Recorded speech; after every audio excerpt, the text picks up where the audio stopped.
Warga Indonesia ini sangat religius, tapi jangan salah, juga sangat suka nonton film porno, suka korupsi, suka judi online. Ini tuh diangkat sama akun TikTok Inspirasi Abu Mario. Dia ngumpulin sejumlah riset terkemuka di dunia dan dia ngebanding-bandingin hasilnya. Dan kesimpulannya yaitu tadi, Indonesia itu religius, tapi porno, korupsi, dan suka judi. Dia mulai dari hasil riset majalah CEO World and Global Business Policy. Mereka meneliti tingkat religiusitas di 148 negara. Indonesia ternyata ada di peringkat ke-7. Yang paling tinggi Somalia, diikuti Nigeria, Bangladesh, Yaman, Ethiopia, dan Malawi. Gak ada satupun negara industri maju tercatat dalam 10 besar negara dengan tingkat religiusitas yang tertinggi. Lalu ada pula hasil riset Pew Global Attitude Survey. Riset global ini bilang Indonesia tuh berada di peringkat kedua negara yang menganggap agama sebagai faktor penting dalam kehidupan. Yang nomor satunya Ethiopia.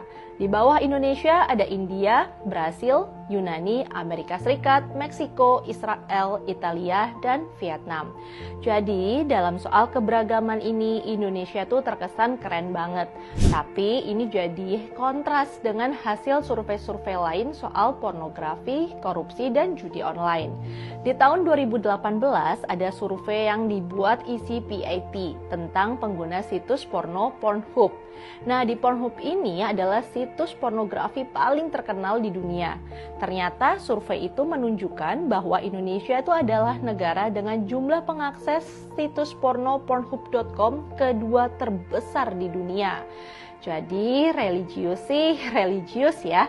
Tapi juga doyan konten porno. Lalu ada pula Microsoft Digital Civility Index tahun 2020 tentang tingkat keberadaban netizen di 32 negara. Ternyata Indonesia tuh menempati peringkat ke-29 dari 32 negara. Artinya netizen Indonesia tuh dinilai sangat tidak sopan dalam mengunggah konten dan berkomentar di dunia online. Yang dianggap tuh tidak sopan di sini termasuk cyberbullying, penyebaran ujaran kebencian, hoax, serta pelecehan kaum marginal. Yang lebih memprihatinkan adalah nilai indeks persepsi korupsi di Indonesia. Pada tahun 2022 nilai Indonesia cuma 34 dari nilai maksimal tuh 100. Ini artinya turun 4 poin dari tahun sebelumnya. Indonesia jadinya menempati posisi 110 dari 180 negara yang disurvei. Yang juga memalukan adalah data tentang judi online. Saat ini Indonesia tuh menempati peringkat tertinggi dalam jumlah pemain judi online di dunia. Lebih dari 200.000 pemain judi online di Indonesia. Sementara yang menempati peringkat kedua itu adalah Kamboja dengan hanya 26.000 pemain. Jadi jauh banget jaraknya, apalagi dengan negara-negara lain. Data ini penting sekali untuk mengingatkan kita tentang apa arti agama bagi orang Indonesia. Agama terkesan gak mempengaruhi perilaku warga dalam kehidupan sehari-hari. Yang paling menyedihkan ya soal korupsi. Korupsi adalah kejahatan luar biasa yang menyengsarakan rakyat Indonesia. Tapi ternyata survei-survei ini nunjukin kemungkinan besar pelaku korupsi adalah mereka yang sebenarnya religius.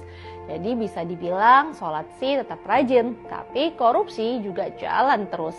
Rasanya para pemimpin agama di Indonesia perlu mengembangkan pendidikan keagamaan yang di dalamnya termuat materi tentang sikap anti korupsi, anti pornografi, anti judi, anti ucapan kebencian, hoax, dan semacamnya.